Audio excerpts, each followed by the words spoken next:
Welcome again to Burnout and Beyond. I'm your podcast host, Victor Bartley, and I'm thrilled that you've joined the space where we encourage burnout recovery and prevention.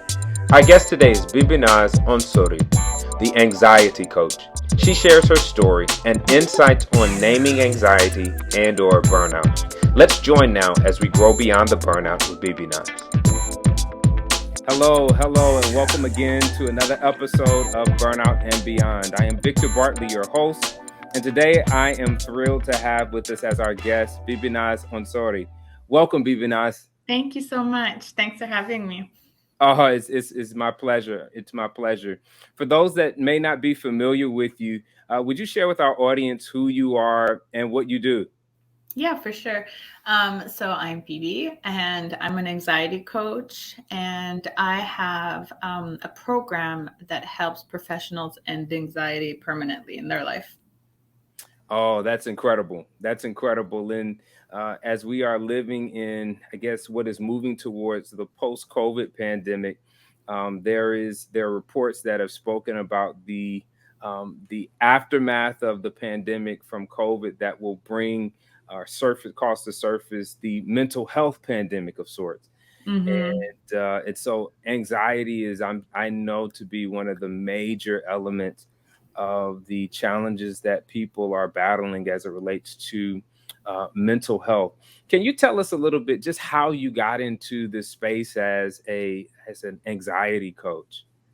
Yeah, I was an interior architect for about 15 years, and I was super successful in my career, but I had carcinophobia, which is the phobia of getting cancer. And so I was a high functioning anxious person, meaning I could do everything, but on the inside I was kind of dying because I had such bad anxiety around cancer, about getting cancer, and I was just obsessed with it. Wow. And my like when I would wake up in the morning, the first thing would be thinking about cancer. Then I would get online and I would memorize symptoms of different cancers.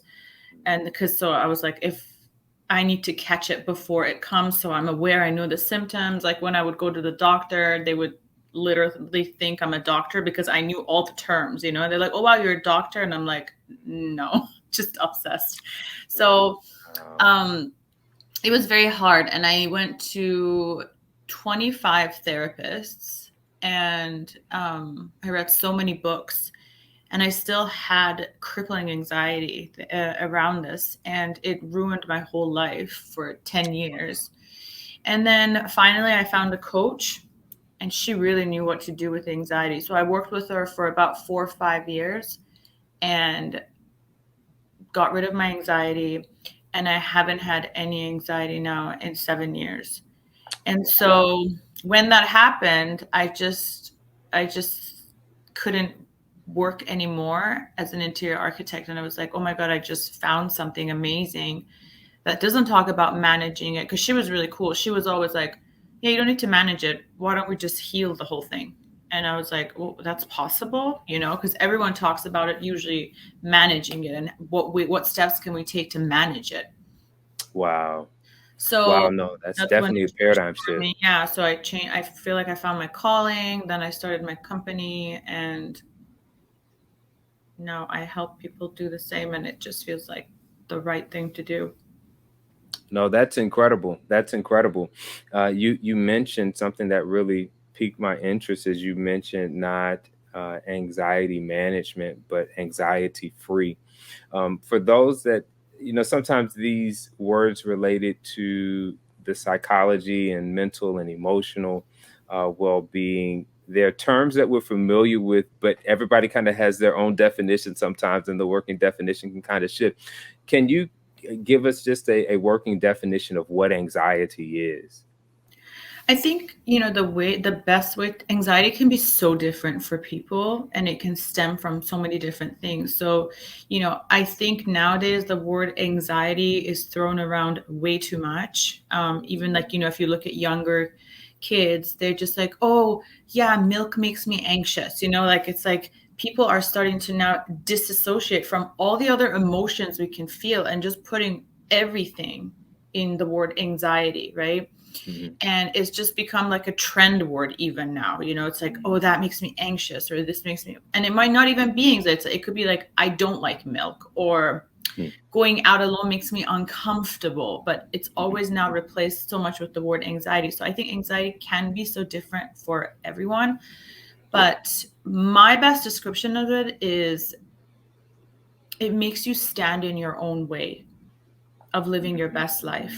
So that can be about anything. Like, it can be about, you want to go to parties but you can't. Why? Because you feel insecure, so you're standing in your own way. The party is just the party. Or Mhm. for me, if it was like, i just I just feared cancer every day. So I was standing in my own way of living my best life. That, like, oh, I don't want to have cancer. So what do I want? I want health. So why don't I focus Mhm. on health? But I couldn't. So it's, for everyone, it plays out differently, but it's always about, you're standing in your own way. And it's 99% of the time fear based. Mm. Has something to do with some sort of a fear within you, fear of not being good enough, fear of judgment, fear of saying no, fear of getting sick, fear of being social, fear Yeah. of being seen. It's So that's my best description of it, really.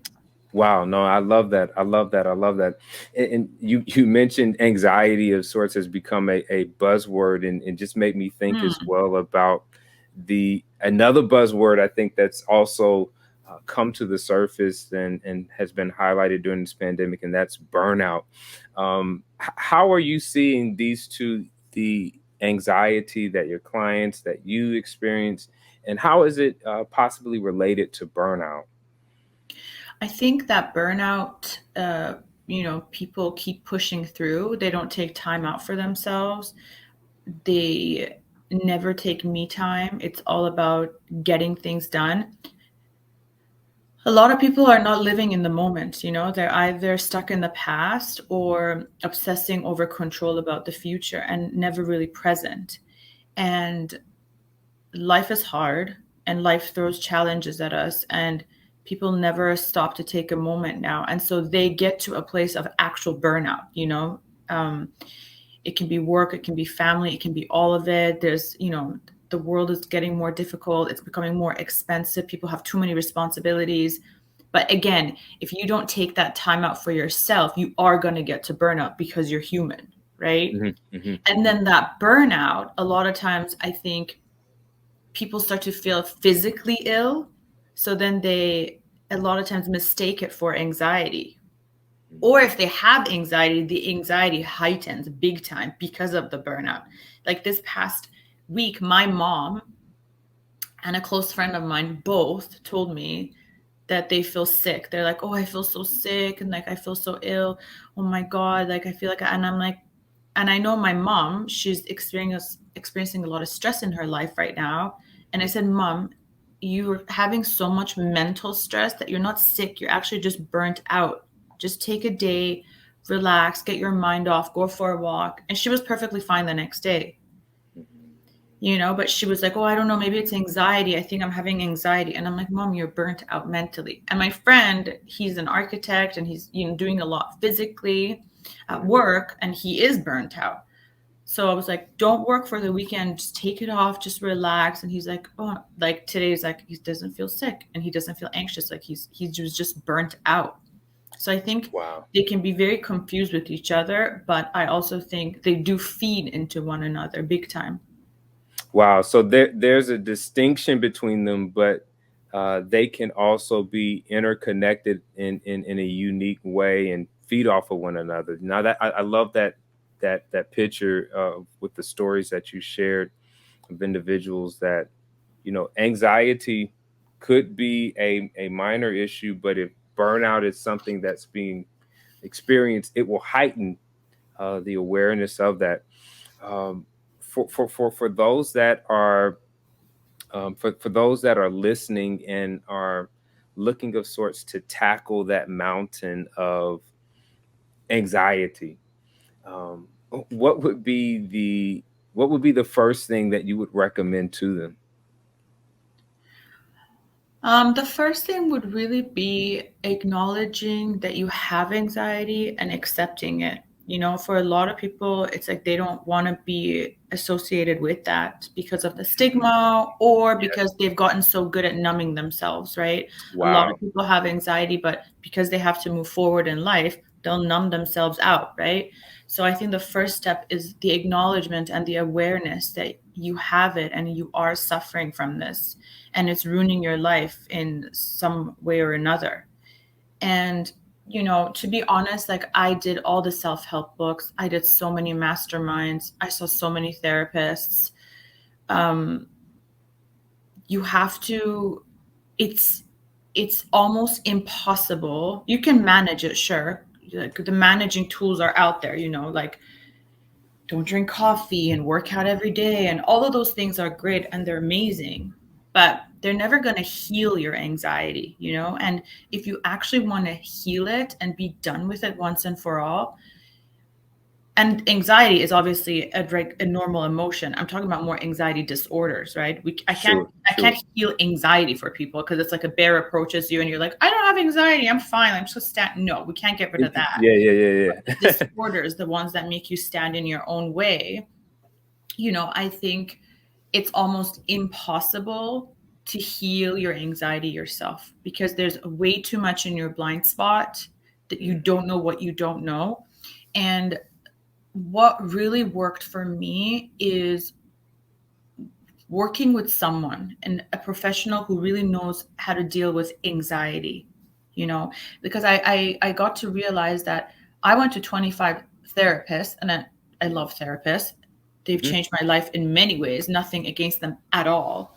But then later I realized so many of the people I went and saw have never even had anxiety, So how could they couldn't speak my language, right? It's So it's clinical. It's a clinical knowledge, not necessarily an experiential one that they Yeah, connect and with it's you on. so Yeah. important, like when someone tells me they're anxious, I know to my core how they're feeling.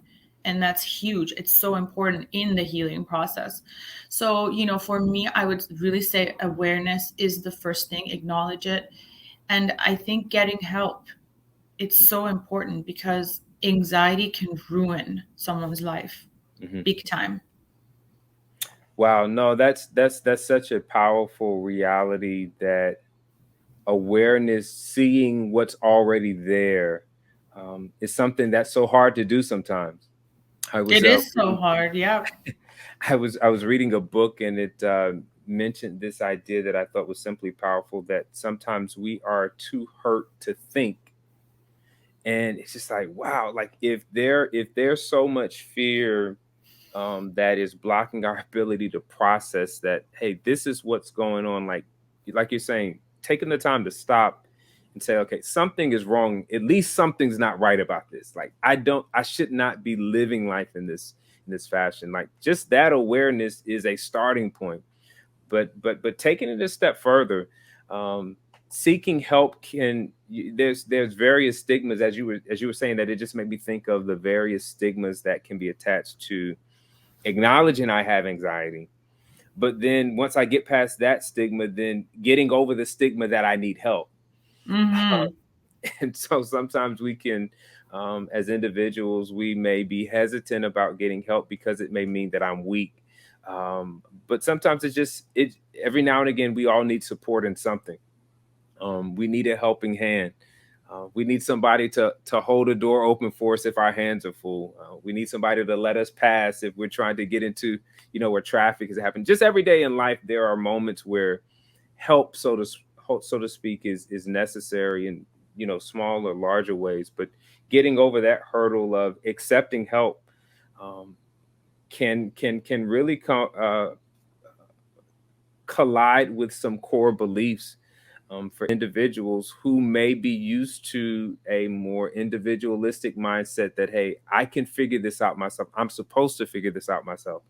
And if I can't figure it out myself, then something is wrong, with me.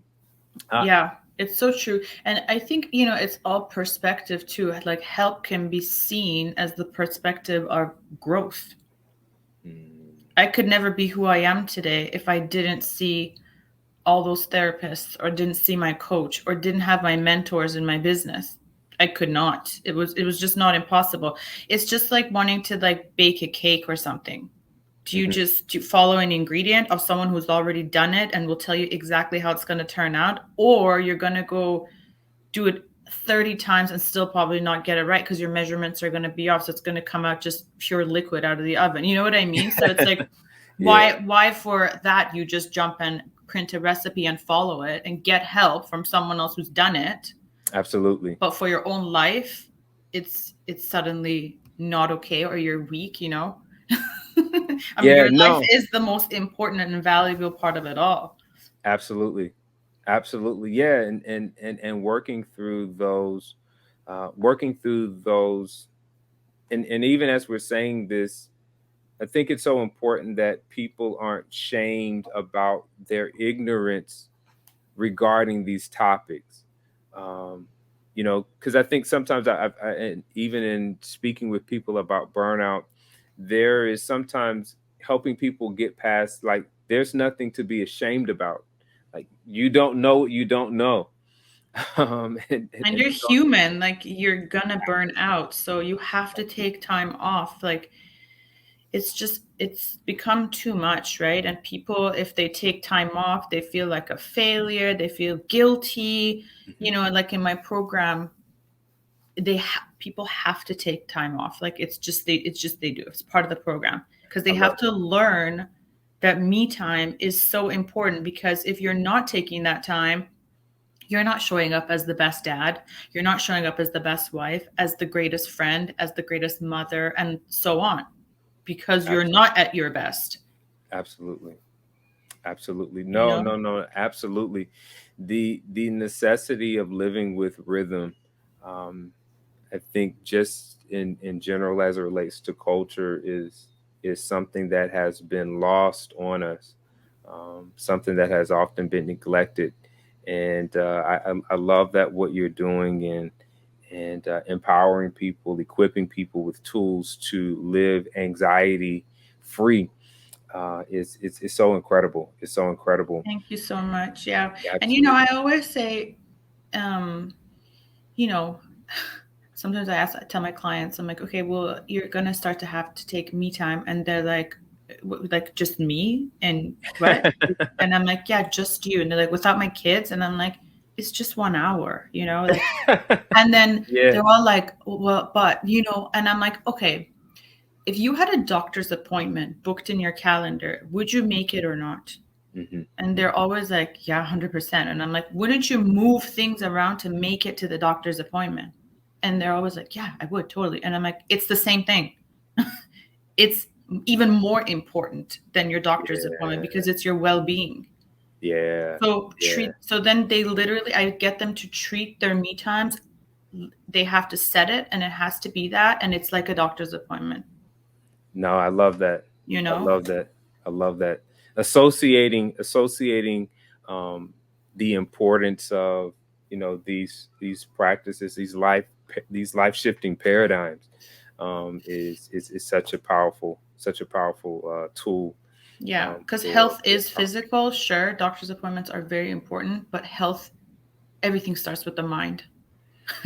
You can ruin your own body. Like, I've had clients who had major asthma, did my program, and they have never used their asthma medication again.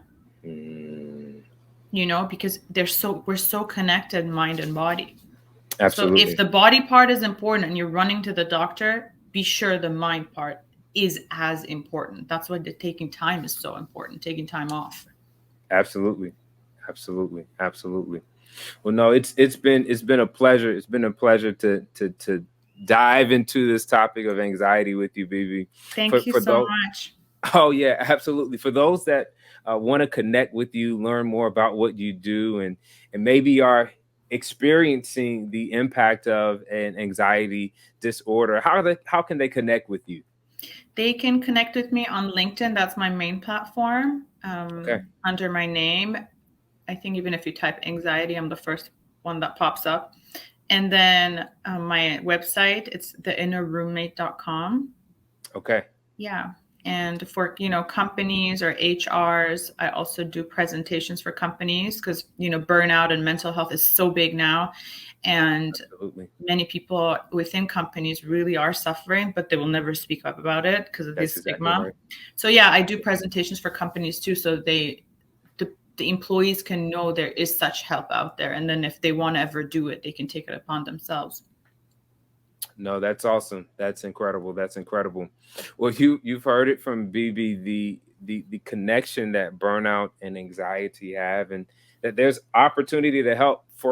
And as she shared her story and how it deeply connects her with every client, it's a reminder to all of us that what we're going through, we're human. We're not alone. I'm not alone. We are not alone. And as I often remind you about burnout, it is an invitation to begin again. All right. Thank you for being with us today. Thank you Take so much care, for everyone. having me. Oh, absolutely. Take care. Bye. Bibinaz reminded us that it's a journey, and the first steps require you to acknowledge the presence of anxiety and get help.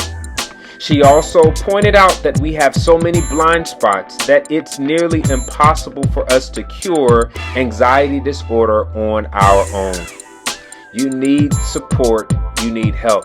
Remember, help isn't about exposing your weakness, but increasing your strength. Thank you for joining this episode of Burnout and Beyond. To see previous episodes, visit the podcast page on victorspeakslife.org. If you or your organization want to grow beyond burnout, share your information by clicking the Book Victor icon. Until next time, live well.